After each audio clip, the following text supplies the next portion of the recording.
Esteban Ocon is one of the most hated drivers in Formula 1. He has been in Formula 1 for 10 years. And many people wonder how he is still there. However, multiple sources claim that this could be his last season. But not only that, it's even worse, as other media even question whether he will finish 2026 as a Haas driver.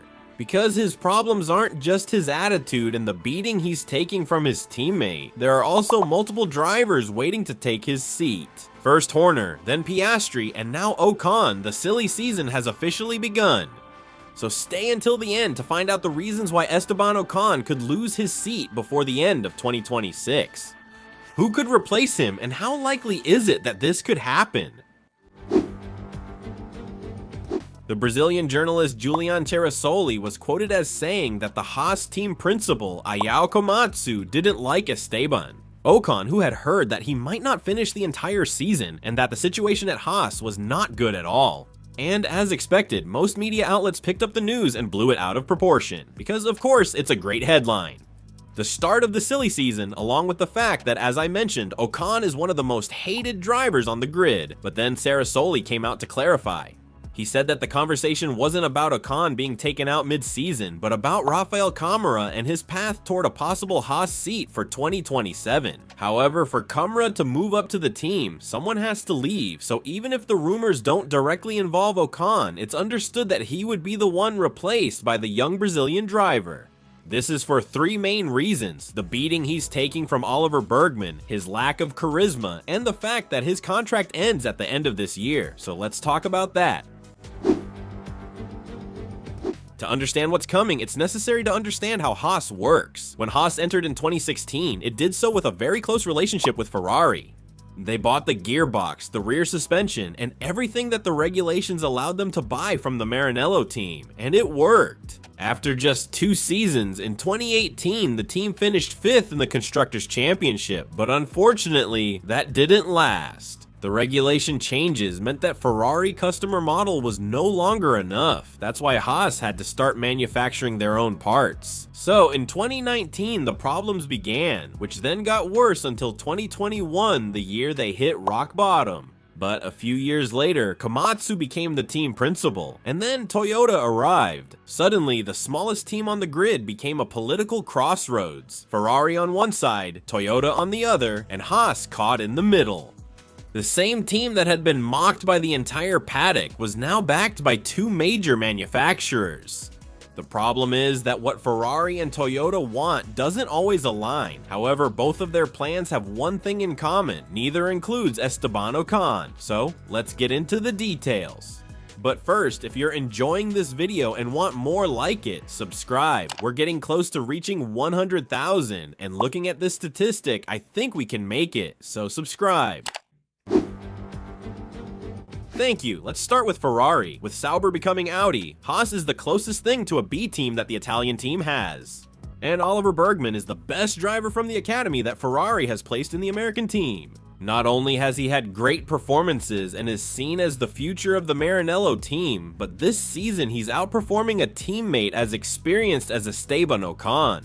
On the other hand, there's Rafael Câmara, another driver from the Ferrari Academy, Formula 3 champion with 1 race less than the negative. Something that, in that category, is practically impossible. In Formula 2 this year, he has consecutive podiums in the 2 races that have taken place so far and is just 1 point behind the leader. In addition, he has enough super license points to make it to Formula 1, and as if that wasn't enough, he's Brazilian. So Komatsu's team would benefit from having the support of one of the most passionate fan bases in this sport. That's why Ferrari's logic is simple. Bergman keeps growing at Haas, and if a spot opens up at Ferrari, he's the most obvious internal candidate. In that case, Câmara would be his natural replacement at Haas. That way, Ferrari would keep one of its academy drivers at Haas until their engine agreement expires in 2028. This scenario assumes that a spot opens up at Ferrari, but what if it doesn't? We'll talk about this later, because that's where Esteban Ocon comes in. For now, let's talk about Toyota, because it's just as relevant as Ferrari to understand why Ocon's seat is in so much danger. What Toyota has done for Haas in these 2 years is incredible. For the first time, Haas has a simulator. They have a testing program at the Fuji circuit, and Ryo Hirakawa is getting a lot of time in free practice sessions. When Komatsu was asked if Toyota wanted to have more influence over one of the seats, he answered the following: "Yes, of course. Their goal, among others, is to develop people. One of them is the drivers, even Akio Akiosen himself. Even if he wants a Japanese driver from his academy, it would be a joke to put that driver in if he's not at the right level." People would say that Toyota simply bought the seat. That's not what Akio Akio-san wants to do. The president himself is involved. Performance comes first. So even though there are a couple of caveats, the door is open for a Toyota driver. Finally, on the other hand, there's Jack Doohan, who was confirmed as Haas's reserve driver alongside Hirakawa.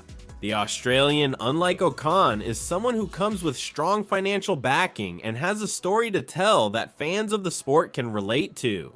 And in the middle of all this, there's Esteban Ocon with no ties to Ferrari or Toyota, with only 1 point in the championship compared to Bearman's 17, and with a contract that expires at the end of this year. In February, Komatsu had already said this publicly. Clearly, no one is satisfied with Esteban's sporting results from last year. It's surprising, as team principals rarely say this and are even less likely to stay silent the way Komatsu has. Also, since the rumor came out, he hasn't appeared in public to show his support for the French driver, so his departure is looking more and more likely. Now that we have all the necessary context, let's get to what really matters. Is Ocon staying or leaving? And if he's leaving, what are the possible scenarios? There's a variable that a lot of people mention, Lewis Hamilton. The British driver said he has a contract with Ferrari until 2027 with an option that's in his hands, not Ferrari's. If that stays the same, there wouldn't be a vacancy in the Italian team for 2027, so there wouldn't be any reason to take Bearman out of Haas either. So we see the first scenario. Ferrari manages to have 2 academy drivers in Haas, Oliver Bearman with 2 full seasons in the team and Rafael Câmara as a rookie. On paper, it sounds perfect for everyone. Ferrari keeps developing its drivers, while Haas has 2 of the most promising young talents in the paddock. However, although it's possible, it's not very likely for one particular reason: Toyota. As I said before, Ferrari is no longer the only one making decisions about Haas, and I highly doubt that Toyota would have nothing to say if the Italian team wants to keep both seats. So if Bearman stays, the chances of promoting Ryo Hirakawa would be considerable.